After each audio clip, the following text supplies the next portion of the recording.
तो भगवान शंकर कह रहे हैं कि देखो देवी,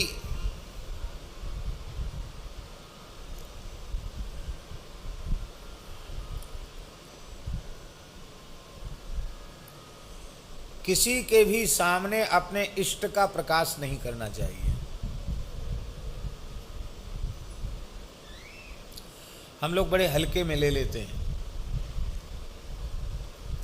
मंत्र का प्रकाश इत और मंत्रार्थ का प्रकाश और इष्ट का प्रकाश सबके सामने नहीं करना चाहिए। छिपा कर रखने की चीज है। एक छोटी सी बात आपको बता देते हैं।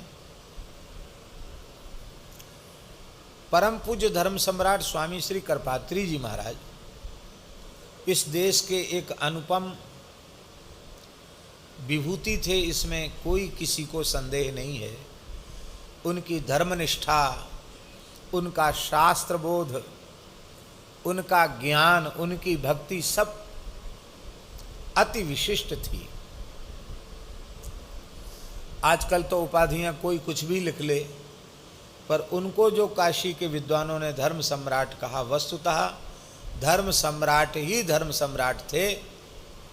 दूसरे के सामने वो शब्द कोई लगावे तो शोभा नहीं देगा। एक बार उनके अत्यंत अंतरंग परिकर ने उनसे एकांत में पूछा कि महाराज आपका इष्ट क्या है। करपात्री जी से पूछा आपका इष्ट क्या है, आप किसको अपना इष्ट मानते हैं। स्वामी जी ने कहा कि शंका क्यों हुई तुम्हारे मन में, आपके मन में शंका क्यों हुई। अरे बोले महाराज बड़ी विचित्र बात है, आप जब ज्ञान का अद्वैत का निरूपण करते हैं तो आपसे बड़ा कोई अद्वैती नहीं। आप किसी सगुण साकार का नाम ही नहीं लेते हैं, फिर तो केवल आत्मस्थिति का ही प्रकाश करते हैं। तो लगता है कि आप तो पूरे निर्गुणीय ही हो, ज्ञानी ही हो। और जब आप वेदांत प्रवचन करते हैं, जब आप शिव तत्व पर बोलने लग जाते हैं, तो लगता है कि आपसे बड़ा शैव और कोई दूसरा नहीं हो सकता। आप भगवती राजराजेश्वरी त्रिपुर सुंदरी पर बोलने लग जाते हो तो लगता है कि श्री विद्या भगवती राजराजेश्वरी त्रिपुर सुंदरी ही आपका इष्ट है क्या, ललिता जी ही आपकी इष्ट हैं क्या। वृंदावन में राधा सुधा निधि पर प्रवचन करने लग जाते हो तो लगता है कि नहीं नहीं, आपकी तो पूरी इष्ट सर्वेश्वरी राधा रानी ही है। राधा रानी के ऐसे तत्व का निरूपण वृंदावन के बड़े बड़े रसिक ऐसे सिर खुजलाते थे कि ये काषाय वस्त्र में लिपटा हुआ दंडी सन्यासी हमारे वृंदावन की निधि का, रस ग्रंथ का ऐसा विवेचन कर रहा है, ऐसा निरूपण कर रहा है। लोग सोचते थे कि कहीं ग्रंथकर्ता स्वयं ही तो इस रूप में प्रकाश नहीं कर रहे हैं क्या। ऐसा वर्णन करते थे राधा सु, ऐसा प्रवचन करते थे स्वामी जी। भागवत का प्रवचन करें तो अनुपम, और कभी गणेश जी के तत्व का वर्णन करें तो वैसे ही विलक्षण सूर्य तत्व का वर्णन। तो हम लोग तो भ्रम में पड़ रहे हैं कि आपके शिव जी इष्ट हैं, कि कृष्ण इष्ट हैं, कि राम जी इष्ट हैं, कि देवी जी इष्ट हैं, कि गणेश जी इष्ट हैं, कि आप कुछ नहीं, आप अहम ब्रह्मास्मि वाले ही हैं। क्या है समझ में नहीं आता, आपका इष्ट क्या है। स्वामी जी सुन करके बोले कि भाई देखो ऐसा है, कुछ उदाहरण दिए उन्होंने। बोले इष्ट का प्रकाश नहीं करना चाहिए, लोग भूले रहें कि इनका इष्ट क्या है, पता ही न चले, ऐसा होना चाहिए। इष्ट को छिपा के रखना चाहिए।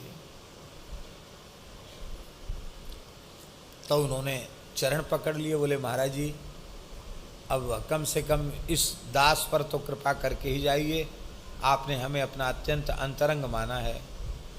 तो स्वामी जी बोले तुमने सब जगह प्रवचन का नाम तो लिया, लेकिन तुमने हमारा मंगलाचरण पर ध्यान नहीं दिया।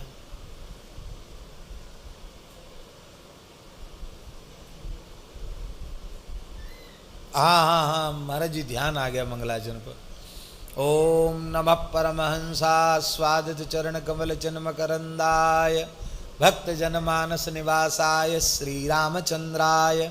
श्री राम जय जय राम।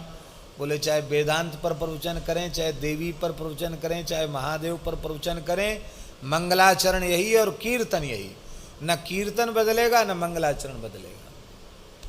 इसी से आप समझ लो कि हमारा इष्ट कौन है। वो महापुरुष कौन थे जिन्होंने अंतरंग अवस्था में उनसे प्रश्न किया। वे थे भारतवर्ष के परम विद्वान करपात्री जी, जिनको अपना दक्षिण बाहु मानते थे, रामानुज संप्रदाय के श्री स्वामी देवनायकाचार्य जी महाराज। बहुत बड़े विद्वान थे स्वामी श्री देवनायकाचार्य जी महाराज। उन्होंने पूछा था, तब स्वामी जी ने नेत्र भराए स्वामी जी से। जब उन्होंने बहुत व्याकुल होकर पूछा, दोनों ही रोने लगे। बोले भैया हम संपूर्ण स्वरूपों को रघुनाथ जी के ही रूप में देखते हैं। चाहे किसी स्वरूप का वर्णन करें, हमको लगता है कि हम श्री रघुनाथ जी के ही तत्व का निरूपण कर रहे हैं। पर इस बात को तुम सब जगह प्रचार मत करना। बोलो भक्तवत्सल भगवान की, क्योंकि इष्ट गुप्त रखना चाहिए। एक दूसरा उदाहरण देते हैं। शुक संप्रदाय के आचार्य चरण श्री सुखदेव जी महाराज के साक्षात शिष्य श्री स्वामी श्याम चरण दास जी महाराज,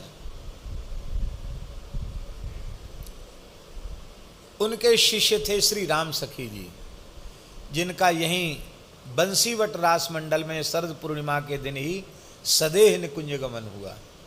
राम सखी जी की वाणी है, बड़ी रस की वाणी है। दास ने एक बार उस वाणी को आद्योपांत पढ़ा है। राम सखी जी के जीवन में एक प्रसंग आता है कि वृंदावन के रसिकों ने उनसे पूछा कि आपकी सहचरी भाव की उपासना है और अनन्योपासना है श्री कुंज विहारिणी कुंज विहारी जी की। वृंदावन के निकुंज रस की उपासना है आपकी, लेकिन कभी आपको हम राम नाम के अतिरिक्त कुछ भी जप करते हुए नहीं देखते हैं। तो उपासना तो श्री कुंज विहारिणी बिहारी जी की और जप राम नाम का, तो ये बड़े संदेह में हम लोगों को डालता है। भैया वृंदावन वासी तो राधे श्याम श्याम श्याम राधे राधे राधे कृष्ण कृष्ण कृष्ण राधे राधे, अथवा कोई राधे ही राधा जपता है, कोई राधा कृष्ण जपता, कोई राधे श्याम जपता है। आपको ये सब जपते तो देखते नहीं। उपासना निकुंज भाव की और जप राम नाम का। तो इस भेद को समझाओ। तब उन्होंने भी यही कहा था कि पतिव्रता अपने पति का नाम नहीं लेती है।